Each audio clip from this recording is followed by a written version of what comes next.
Have you ever planted a beautiful bottle brush, cared for it all year only to see zero flowers? You're not alone. Bottle brush plants are famous for their stunning red blooms. But here's the catch. They won't flower unless everything is just right. And most gardeners miss one small thing that makes a huge difference. Today, I'm going to show you exactly why your bottle brush isn't flowering, and more importantly, how you can fix it step by step. Stick around because this could change the way you grow forever. First, let's understand what a bottle brush plant really needs. These plants love full sun, warm weather, and well-drained soil. They're drought-tolerant and can survive tough conditions, but when it comes to blooming, they can be surprisingly picky.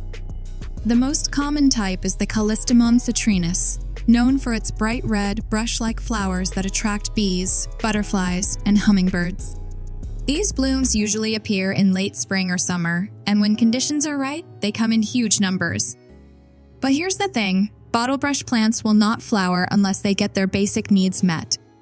Even a small imbalance in sunlight, watering, or pruning can keep your plant green but completely flowerless. So, before we jump into solutions, let's talk about the key mistakes to avoid because once you fix those, the blooms often return fast. Mistake 1: lack of sunlight. Let's talk about the number one reason your bottle brush isn't blooming, and trust me, it's a big one: not enough sunlight. Now, this plant isn't shy, it loves the sun. And not just a little light here and there. Bottle brush plants need at least 6 to 8 hours of strong, direct sunlight every single day. That means full exposure. Not dappled shade, not light that filters through tree leaves. We're talking bold, full-on sunlight from morning to evening. If your plant is sitting in a shaded corner, under a tree, or on the north-facing side of your home, it might still grow leaves. Sure, it might even look lush and green. But flowers? Not gonna happen. Flower buds simply don't develop without proper sunlight. So, first, check the location. If the plant is in a pot, move it to the sunniest spot you can find, maybe your front yard or patio. If it's planted in the ground and can't be moved, try thinning out any trees or tall shrubs that block sunlight. Even a little extra exposure can make a huge difference. Without full sun, you can do everything else right and still get no flowers. Give it the light it craves, and your bottle brush might just surprise you. Mistake 2: overwatering or poor drainage. Now, let's move on to mistake number 2, and it's a common one: overwatering or poor drainage. You see, bottle brush plants may look tropical, but they don't like sitting in soggy soil. In fact, if the roots stay wet for too long, they start to rot. And once root rot sets in, the plant becomes weak, stressed, and completely uninterested in blooming. So, how do you know if water is the problem? Try this simple trick. Stick your finger a couple of inches into the soil. If it still feels wet several days after watering, your drainage is probably not doing its job. Here's what you can do to fix it. If your plant is in a pot, double-check for proper drainage holes. Raise the pot slightly using pot feet or a brick to help water escape freely. For plants in the ground, you may need to improve the soil. Mix in some coarse sand or compost to loosen things up. Or better yet, plant it on a small mound to give those roots extra breathing room. Letting the soil dry out a bit between waterings can actually help promote better blooming. A little dryness now and then does wonders. Mistake 3: overfeeding with nitrogen. Mistake number 3 is one that surprises many gardeners: overfeeding with nitrogen. Now, nitrogen is often seen as a good thing. It boosts lush, green, leafy growth. But here's the problem: too much nitrogen tells the plant to focus on growing leaves, not flowers. So while your bottle brush may look big, bold, and healthy on the outside, it may completely skip blooming. Why? Because it doesn't feel the need to reproduce.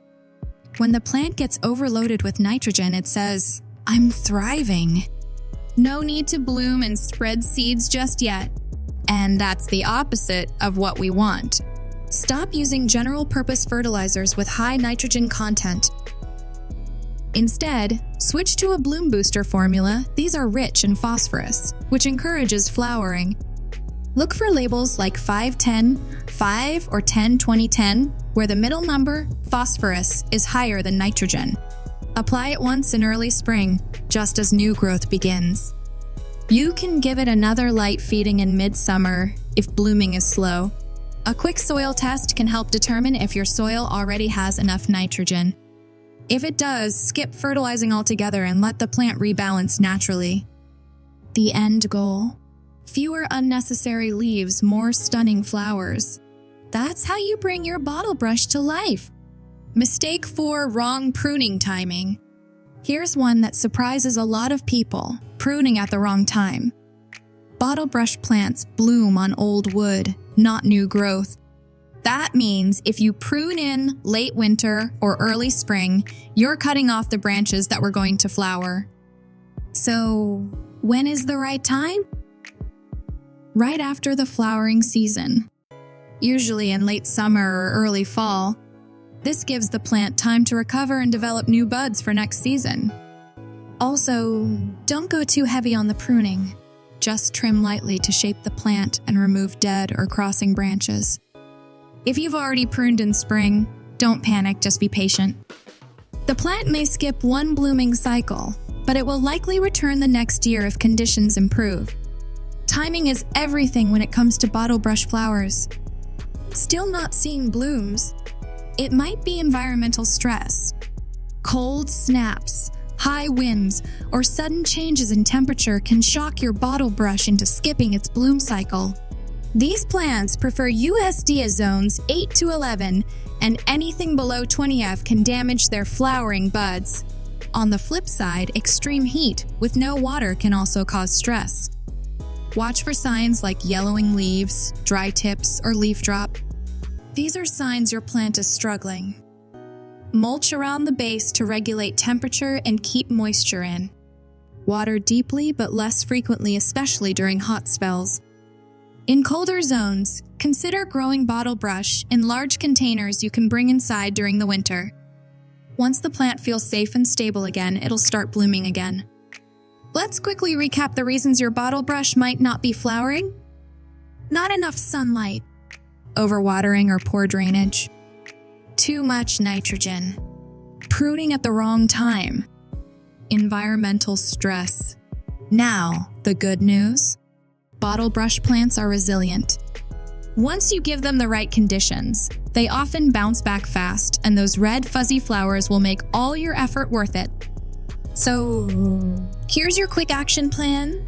Check the sunlight, move the plant if needed. Let the soil dry out before watering again. Use low nitrogen, bloom-friendly fertilizer. Prune after the flowers, not before. Keep your plant protected from cold and extreme heat. With these small adjustments, your bottle brush will not just survive, it'll thrive. Don't forget to share this with a gardening friend who's been wondering why their plant won't bloom. And if you've got questions or tips, drop them in the comments. I love hearing from fellow plant lovers. Thanks for watching, and I'll see you in the next one.